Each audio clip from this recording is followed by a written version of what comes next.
अस्सलाम वालेकुम। क्या हाल है दोस्तों? उम्मीद करता हूँ कि अल्लाह के करम से ठीक होंगे। ये जी आप देख रहे हैं, ये है जी मूंगी का मिसा, मूंगी का भूसा या मूंगी कट, मुख्तलिफ़ नामों से इसको पहचाना जाता है। अब ये अगस्त में इसका सीज़न है, हार्वेस्टिंग हो रही है। जिन इलाकों में होती है वहाँ पर जो हमारे बकरी पाल भाई हैं उनके लिए तो ये एक नेमत है।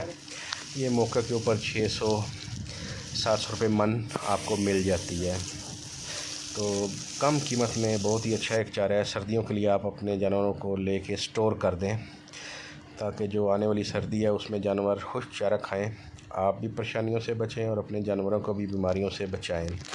8 से 10% तक इसमें तकरीबन जो है वो प्रोटीन लेवल होता है जिसमें, और अच्छी खासी दाल की मिकदार इसमें मौजूद है।